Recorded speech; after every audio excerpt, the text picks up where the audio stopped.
How do I find a new job? How can I make a career change? And the biggest question of all, can I really find a career that I love? Hey, my name is Jen Smith, and I believe career success doesn't have to be at the expense of living a radiantly happy and healthy lifestyle. As a former HR leader and recruiter turned career coach, I get what companies are looking for when hiring top talent. What that means for you is an unmatched combination of insider knowledge and the best kept secrets about making heart-based career changes and navigating the ups and downs of job searching in today's world of work. Whether you're a recent graduate navigating the job market for the first time or a seasoned professional ready for a career change, this show is for you. So grab your coffee or your kombucha, pull up a seat, and get ready to be challenged and inspired to move beyond your self-doubt and take the right next steps towards landing a career you love. Because you deserve a long, radiantly happy and healthy career. This is the Flourish Careers podcast. Hello, and welcome back to the Flourish Careers podcast. I'm Jen Smith, your host, and today I'm thrilled to be here for another installment of Flourishing Together, a monthly segment dedicated to curated conversations with industry insiders sharing wisdom and strategies for improving your work and well-being. Today, I am delighted to introduce you to Laura Eigel. Laura is the founder of the Catch Group, a leadership coaching firm accelerating women into the C-suite. She's also the host of the You Belong in the C-Suite podcast and author of the book Values First: How Knowing Your Core Beliefs Can Get You the Life and Career You Want. Laura is known for her direct feedback and her passion for living a life guided by her values. She's been an HR executive at Fortune 50 companies, joined the C-suite as a chief learning officer, and now coaches high-achieving women to build fulfilling lives inside and outside the boardroom. She's also a mom, wife, true crime podcast fan who loves indoor rowing. Laura, welcome to the show. I'm so happy to be here. And I'm so happy that we get to hang out and share this space together. I've been looking forward to it. So thank you so much. Of course. Thank you. And I have to share the fun fact on how we connected. So just quick little backstory here. Laura and I were brought together through a mutual connection who had emailed us and suggested that we connect. So after that email came through, of course, I went to Laura's LinkedIn profile and I was shocked by the fact that we shared 45 or so first level connections. And so I dove a little bit deeper and discovered that both Laura and I worked at PepsiCo or Frito-Lay at the exact same time. So when we actually met for a quick coffee chat, we found out that Laura was working at the headquarters at the same time that I was working as an HR leader in the field. And as soon as Laura mentioned her maiden name, I immediately knew who she was because she was the leader of a project that she was rolling out that we had to roll out in the field to our employees. So it's such a small world. It was so much fun to connect that way. And I just feel like this also highlights the power of LinkedIn and all of this, this digital world that we live in. So I had to share that story. I love it. And I love that the world is so small, but that we found our way back to each other. Now we can dig into some of the stuff that we love, even though back in the day, I'm sure we were really great at those jobs, but this feels more fun. This feels way more fun. So today, we're going to talk about one of my favorite topics, and I know it's one of your favorite topics too, and it's all about values and how they relate with their career. And I feel like this is just such an important topic, and it's a really big piece of the heart-based career planning that I do. And so I'm super delighted to dive in with you on this. And I'd love to start with a story from your career where maybe your values were not aligned and how that experience or that pivotal moment guided you to become an expert in this space. I love it. Thank you so much for this question. So there's been a couple, but I'll give you probably the most recent. And so I left PepsiCo to be a chief learning officer at this learning and development membership company for C-suite executives and for CEOs and presidents. And so I was really excited about this role, and it was so fun. I got to build capability at kind of the leadership at the top of the house, right? And so it was a global organization. I got to travel, and then pandemic hit. And so we kind of shifted just like everybody else did. And it was hard, right? Like everybody else, Yes. It was very hard. And it was another point in time where I was like, okay, this is hard, but it's hard because of all the other external things, right?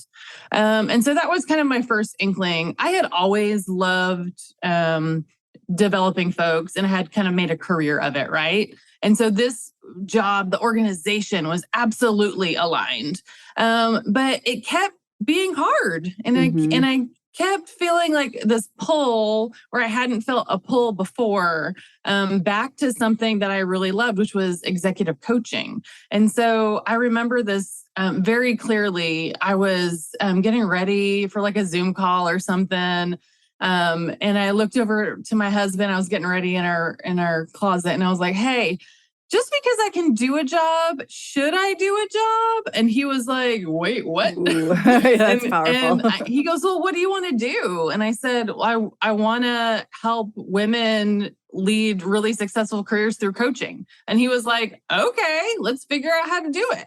And so to me, that pivotal moment was, I felt like I had felt this kind of tugging for a bit, and I kind of ignored it because I was like, hey, it's the chaos of the world, right? And I loved my team. I loved leading a team of over 50 people. It was global. I worked from home most of the time. So there's lots of things that were like checking the boxes, right?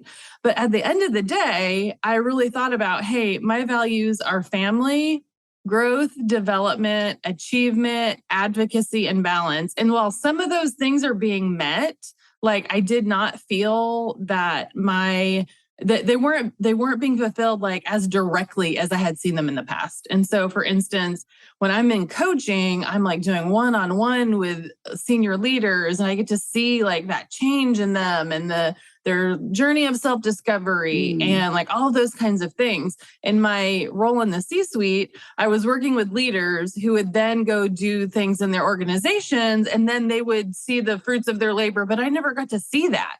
So it felt very downstream for me, and it wasn't fulfilling my need to be as direct.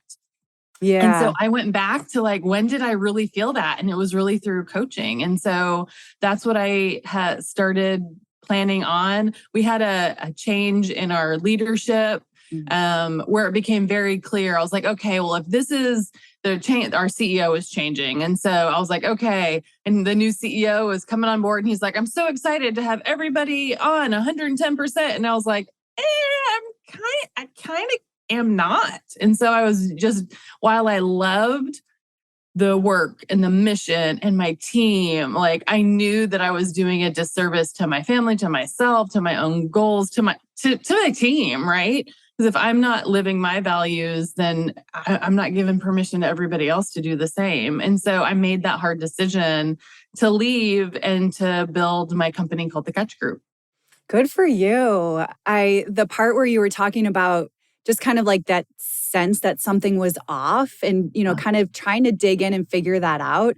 I feel like so many times I talk to folks that are at that point, but they just have such a hard time. Like they feel some kind of push pull. They know they're not feeling good. Some people are completely burnt out and fried. I was actually at that point myself, but you just feel like something's off, and taking that pause and figuring it out. And in the moment where you say it out loud is such a big moment too. Yeah. So saying it out loud to your husband, you can probably take yourself right back to that spot. And when you say it out loud, you're kind of almost like committing to it. And then it's like, okay, what's next? Let me figure this out. And I also love the part of the story where you shared, that you loved your team, the organization was a fit, but still something was off. And as you dug into that and some leadership changes happened and the pandemic was going on, let's be real, all of these things are happening, and then kind of taking that pause and figuring out what might be next. So I feel like so many people can relate to that at one point or another in their career. And, when I think of values too, I often use this idea that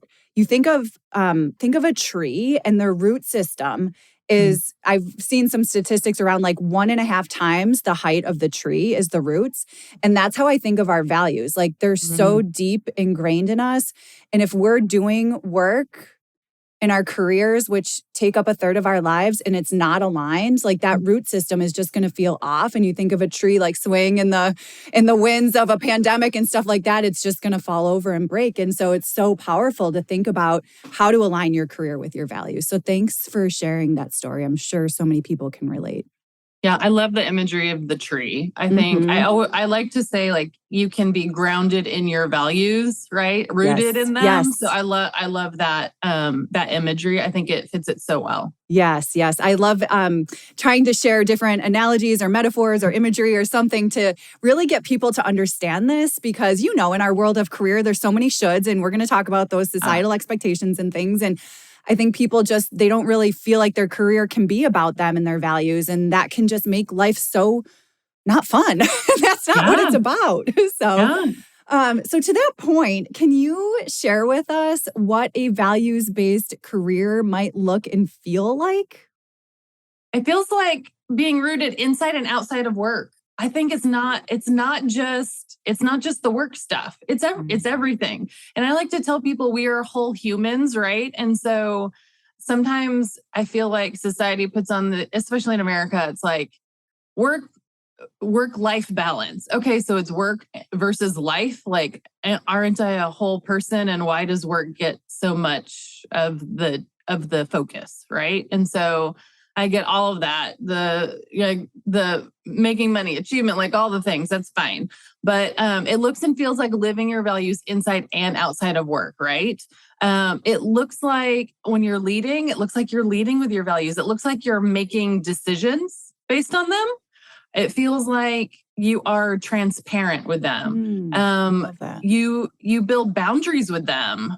You potentially resolve conflict and tension faster because you're more rooted into them, right? You're more attuned to them. Awesome. And specifically at work, I think it looks like you have values alignment with the organization that you're in. So definitely. Let me talk a bit about what I mean by that. So I think often in HR, we talk about culture fit, and I hate it. I hate culture fit because it feels like, here's the organization, and do you fit here? Do you belong here? And so often we shift and shape, and we like try and meet the needs and overproduce and try and the power feels like it's with the organization, right? Do I fit here?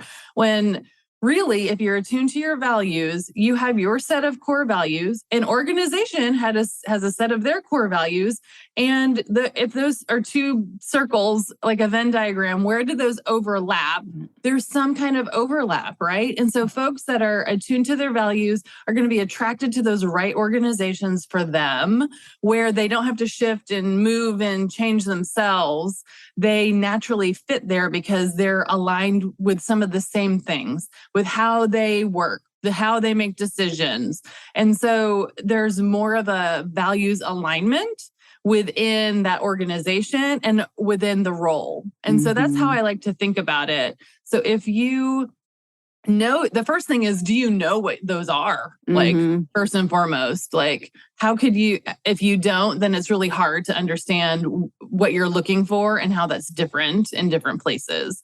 And so to me, that's what it looks like to have a values-based career, kind of understanding what that is, going back to them to really make decisions for your, like, based on, should I take this role or should I take on this project? Like any of those kinds of decisions, you can say, hey, does it meet with the things that I need right now? And if it doesn't, that's okay. Right. Yes. And being able to know the difference.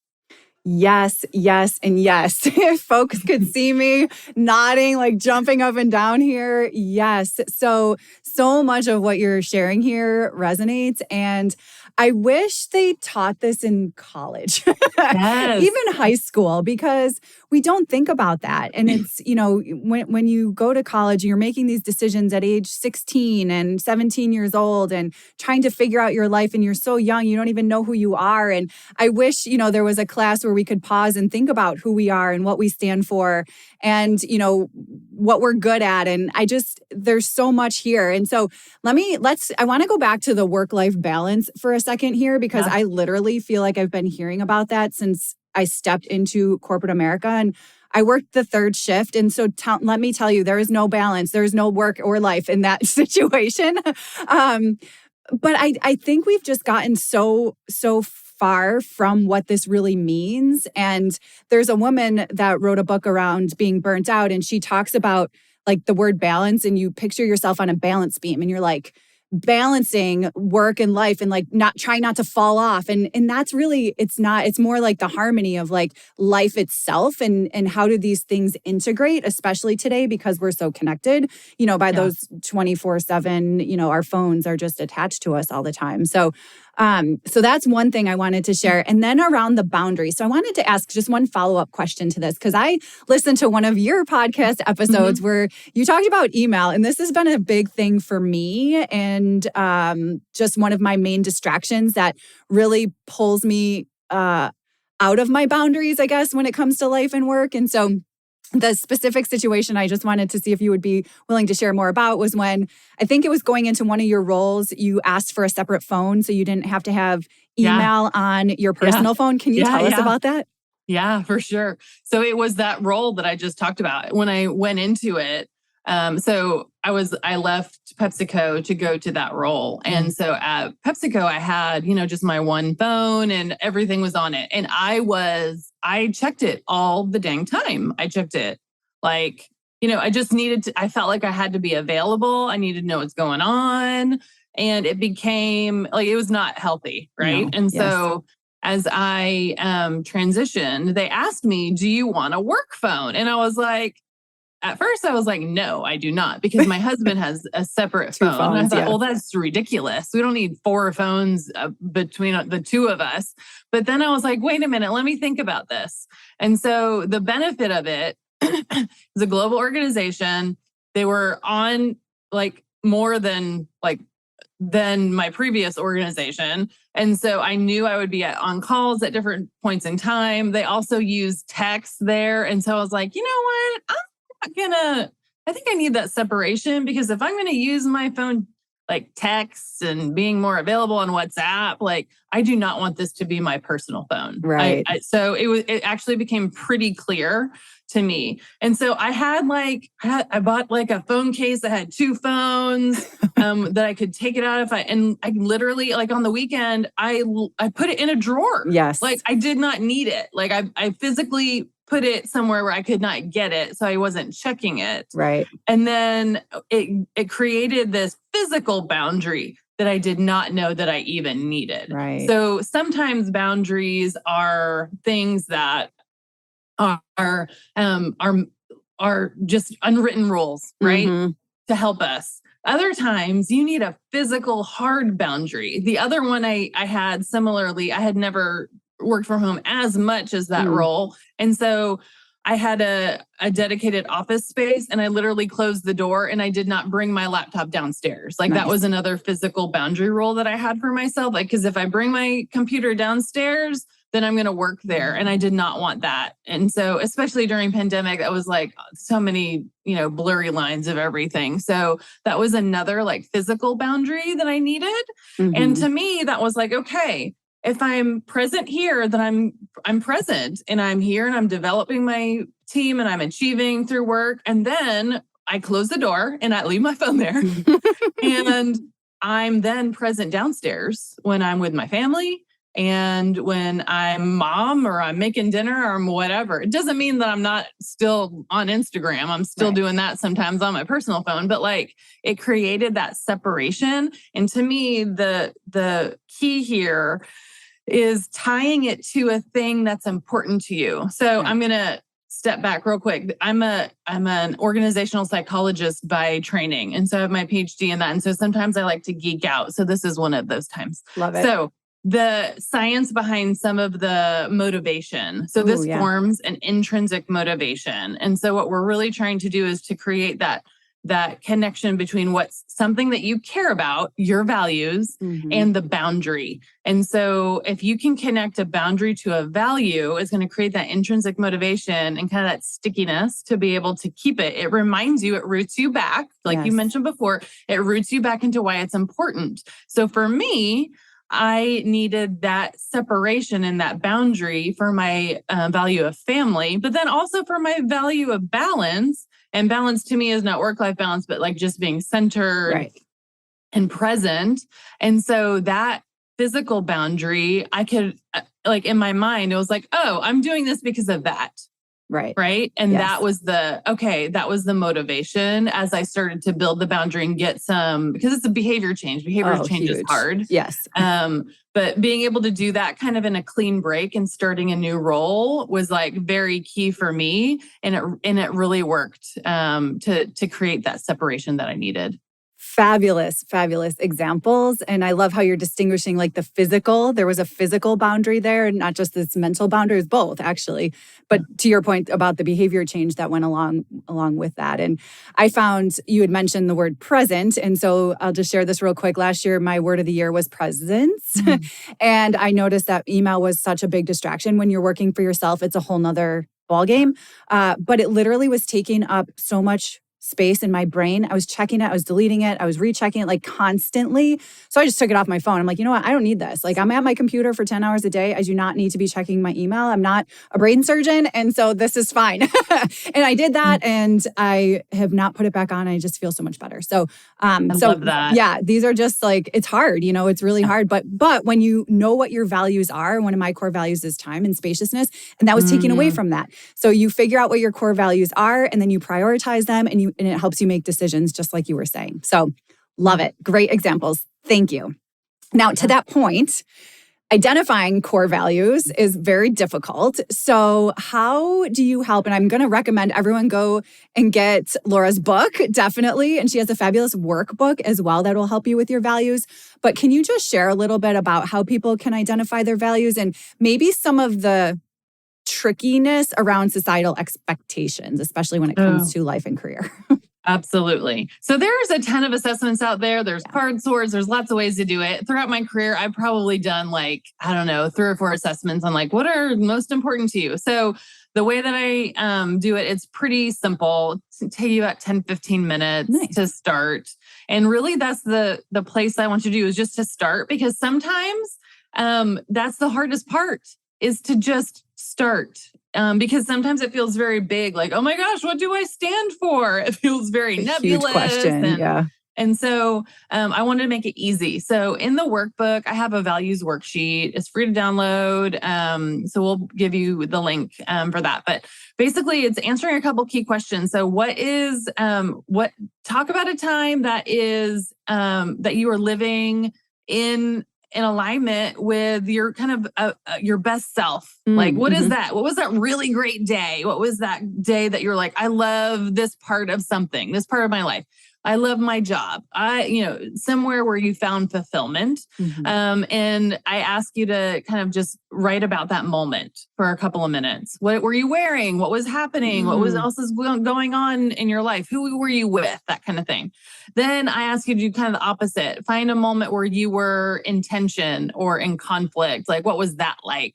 And in writing about that, sometimes that's where we find the most clarity in the discomfort. Yes. That's like such a rich place for clarity, because basically your intention, something is not right. But you might feel a way about it. Like your stomach might be upset. You might feel tightness or like, get me out of here. Like something isn't right. It's your body telling you, hey, this isn't cool. There's a reason why. It might be anger. It might be whatever it is, whatever that emotion is.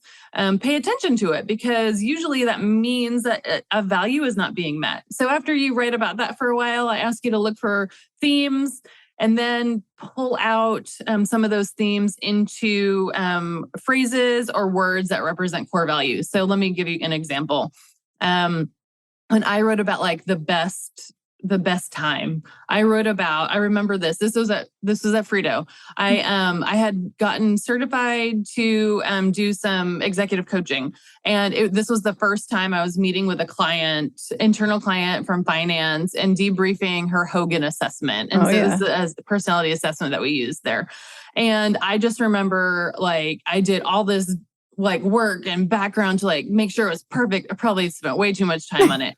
Then was in a one-on-one with her, and she was very senior to me. And so I felt this is my first one. She's going to totally know. Of course, she did not. She saw me as an expert in this space, which I was, because I was certified to do it and trained to do it. And I just remember leaving the office and knowing that I helped her figure out some stuff about herself. And I just thought, oh my gosh, I love my job today. I remember walking down the stairs and thinking, my job is so cool. And I just remember that feeling of I can help somebody one-on-one like this. Figure out something about themselves that will help them in their career, right? And so that's what I wrote about. And so from that, I kind of pulled out some of the values of development and growth, right? So whether it's for me or for someone else, those are some of the words that I pulled out there. And so once you get your values, I want you to pay attention to first of all, 5 to 7, nothing more than that. Right. Sometimes 7 is even too much. And so because otherwise, if you start 10, it's just too many. There's too many things to focus on. And so I ask that you do kind of 5 to 7, write those down. And then sometimes there's secondary values that you just kind of want to pay attention to, because maybe they didn't make the list, but maybe they'll become important later. And so at the end of the worksheet, you probably have 5 to 7 things. You start to describe them. What did those mean to you? What are those examples? And then I ask that you just kind of look around, in your life. Where did these come up? And then over the next couple of weeks, it's kind of an iteration. I like you to test the different things. Sometimes there's some really happy surprises. Oh my gosh, I didn't realize that this thing that I do is because I have this core value, right? Yes. And so there's some really fun, happy surprises when you're oh, this makes so much sense.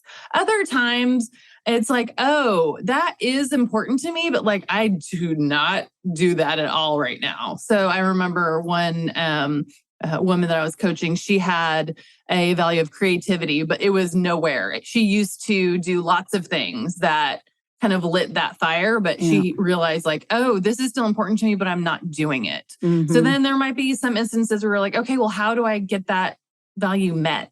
Right. And so as you think about that, you might push on different things. Maybe the value that you originally picked isn't really one that you need. And here's an example of the kind of where the societal stuff comes in. I had a client that, we're in a group coaching session, and she was hey, so here's my values. She had a value of family, innovation, a couple others.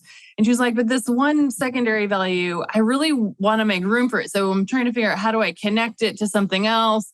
And then she was I feel she's I hope this doesn't make me sound bad, but what if I take off family and put it there? Does that make me a psychopath if I don't have that? And I was of course not. And so sometimes we put in values that we think we have to have, right? For sure. Because we're a wife or a mom or a caretaker of an elderly parent or a whatever. And if that is not something that you need to focus on right now, or if it's just kind of a given, it's table stakes. Table stakes. I always say that. Yeah. Then maybe it doesn't belong on the list. Right. The other lens I always like to have, often people in nonprofit, people in HR, the supporting functions, right? Often they have a ton of values that are serving others, community, sustainability, collaboration, those kinds of things, advocacy. And I ask everybody to kind of look through their values, and I want at least one value to not be for other people, to really just be for you. Right. Right. And so that's another place where sometimes the expectation is well, I find joy in doing this for other people. Well, that's wonderful. And you will always find that will be a thing. But if we're like everybody says, like you gotta pour into yourself. Like I'm not going to say it. That thing has been talked about so many times, but like, where is the value that you have that's just for you? For me, it's balance. For others, I've seen it's freedom or adventure or creativity or even just a value of self-care. Like, what does that look like for you? And I always ask to just kind of push back on those expectations. Like, is there one that's just for you? And what does that look like? And often, not unsurprisingly, that's the one that's not being met. Right. Yeah. Right. And so those are the ones that I would say kind of push on it and understand what is really important to you and what's not. And be okay with it changing over time, because I think it shows up differently as we evolve and grow and change our careers too. Yes, definitely. I always talk about seasons of career.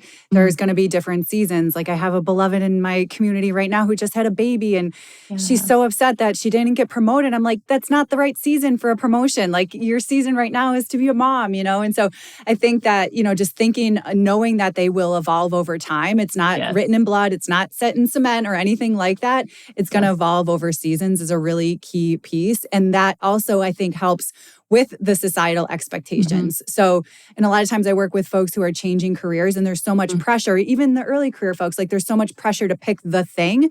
But I'm like, no, it's going to evolve over time. You as a human is going to evolve over time. Your values are going to evolve over time. So don't put that pressure on yourself. Just like let it flow. And I love how you have people kind of sit with it for a little bit and see how it shows up and the happy surprises, and that discomfort in your body is telling you something. That somatic wisdom is so, so critical in kind of figuring this out. But to me, it's so worth taking a pause to do this. So everybody listening, get the workbook, do this work. It is so, so powerful. Even if you just spend 5 or 10 minutes, a morning on it every day, just like pause, get clear on these values. It will help you so much, especially when you're making decisions. I do that a lot of times. I just did this with somebody who was moved into the entrepreneur space and then wanted to go back in, or vice versa, something like that. And I said, hey, it was literally a chat. I was on the phone. I was walking. I'm like, tell me your core values. Like what's important to you right now with your career? And we listed them. And then she went back and she prioritized them, and it all led to a decision. And that's really what this can help you do. It's just so, so important. So thank you for sharing all those examples and, ideas for folks to kind of get the wheels turning. Yeah. And I love how you mentioned, like, they should evolve over time. Like we change, we grow, different seasons. And sometimes that looks like maybe it's a new value, but oftentimes like my values have been constant, but what they mean to me evolve, yes. Right. Yes. And so family, when I was early in career, looks very different than family now. Right. I'm married and have 2 kids. When I started, I did not. Right. And I was like fun aunt, but like, and, different seasons mean different things. So sometimes I might, some of my values might be more salient in different times of my life, even different weeks of the month. Right. And so it's not this like perfect, I'm in tune with my values all the time. Like that is a fallacy, just like work-life balance. And it's more about using them to prioritize, like, how do I want to show up every day? But then to your point, these big decisions, and it's so interesting. Like you're like, oh, after like that example of with your client, like it becomes like a roadmap, right? It's almost like your cheat codes for, is this the right thing for me? Yes. And you have all of that knowledge based on what you want and need right now through that system and language of values. Yeah. And reassessing. That's part of like the heart-based career planning that I talk about, is reassessing every season. I actually lean into the seasons of nature as well, because so much shifts and energy shifts and times of year are different and stuff. And so check in every 3 to 4 months and see how you're feeling about your values. And maybe you need to reassess or reprioritize to help you feel balanced in your life or feel that harmony in your life. So very good conversation. So based on your work with others, can you talk about a couple common challenges that folks face when they're aligning their careers with their values, and maybe just like 1 or 2 tips on how to overcome those? Yeah, I think it builds off of what we were just talking about. Yeah. So sometimes when I meet different people at it might be that pivotal point, or they know they're feeling that like tug of like, I don't know if it's for me. Right. Yeah. And so sometimes it's not recognizing that you can get your values met in the role that you're currently in. right? I love that. And so sometimes it's really being able to do that assessment and saying, okay, what do I want and how can I do that here? Because often it feels like, okay, I need to go. I need to change everything, or I need to completely change careers. Right. And what I will tell you is that the same things that are happening here, you pack your bag and you bring that bag with you, and do not be surprised if it shows up there if you've not done that work. Right. Totally and agree. so what can you change right now? What can you put into place right now? And often there's more than you think. Yeah. You can build more boundaries right now. You can take on or deprioritize different work that might be more or less fulfilling. You can have really important conversations. Values is another place of connection. And so if it's a place where like you're not aligned with manager, do they know what's important to you? Do you know what their values are? Do they know what yours are? What does that look like? Like talking about values is such an important manager direct report conversation. And if managers are not having that, which not surprising if they don't, because just having really great direct conversations is something that's hard for leaders to do. You can always become a better manager. And every place that I go, it does not surprise me that we're not putting enough, organizations are not putting enough development into making good managers, right? And agree. You will, if you haven't already, you'll come across a manager that you're not perfectly aligned with. But having a conversation about values and what's important to you, how they can help you and support you, is a conversation that most people are willing to have, right? And so I think that is one of the things that sometimes if you're thinking about, it feels like I'm not aligned. Sometimes it feels like you have to leave. And I would say that's not always the case. So that's one thing. The other thing I think sometimes is that sometimes our own conflict is the internal. It's not external. It's not the organization. It's not the manager.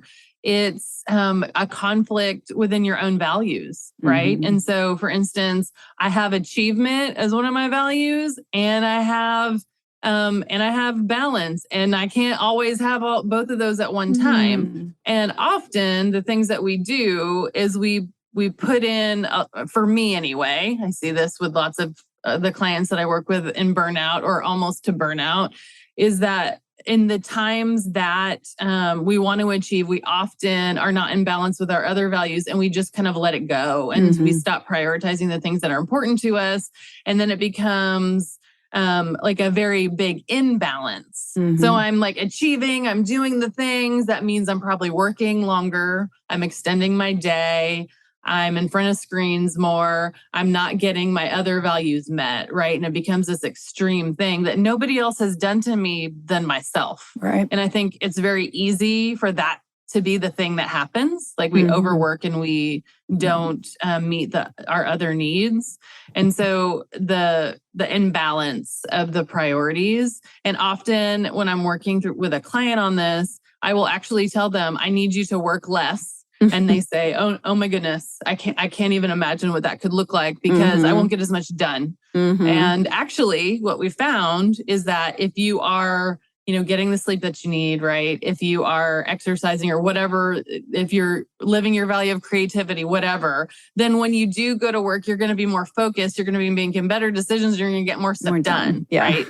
And so it feels counterintuitive, but sometimes I think it's the imbalance of our own values. It's real easy to, like you said, if you're not doing those check-ins and not feeling really grounded in them, that we can find that internal conflict. And often the thing that we disregard are the ones that are important, the most important to us. Yeah, put everything else ahead of our own needs. And that's where if you can list them out and prioritize them and keep them top of mind, it can be so helpful in both of those situations. And I would just add to that, I had another thought as you were talking too. And with our world of tech and technology, think about stuff that you can automate. Like maybe you're spending 2 hours at the grocery store, on the weekends or the evenings, and it's annoying you because it's taking time away from something else. do Instacart or something, like figure out what you can automate or delegate in order to, feel more in balance with your values and your work and life fulfillment. Yeah, So, I love that. It's setting up these systems. Yeah, I talk systems. about that as that's technically a boundary. Right. It's a boundary of Yeah. your time. Yeah. Like Yeah. I want to do XYZ instead. What am I spending my time on? Okay, how do I set up a system so that I don't have to do that? Right. If it's paying somebody else to do it, outsourcing it, finding technology, or oh my goodness, maybe we actually just don't do a thing. Right? Like we don't volunteer for the thing, or we say no. We actually say no to something. And putting that in place because you're then prioritizing what is important to you, right? Exactly. Yeah, love it. Great tips. Well, as we come to a close here, I always like to ask guests, what's one book, podcast, or resource that has a significant impact on your career, and why would you recommend it to our listeners?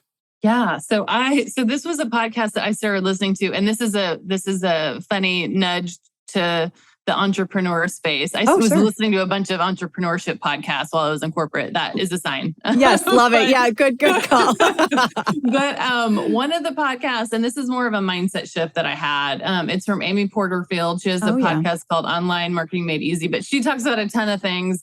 A lot of the things that she talks about is growth and development and getting outside of your comfort zone. And I was listening to this podcast one time, and she said, a while back when she was growing her business, she said she was feeling really uncomfortable. And the reframe that she had around it was, if I'm uncomfortable, then I'm learning. Ooh, and I was like, if I'm uncomfortable, then I'm learning. So as a person whose values are growth and development, this resonated with me a ton. And so especially with achievement, I think sometimes my perfectionist self goes really hard into the achievement, into the things I know I'm good at.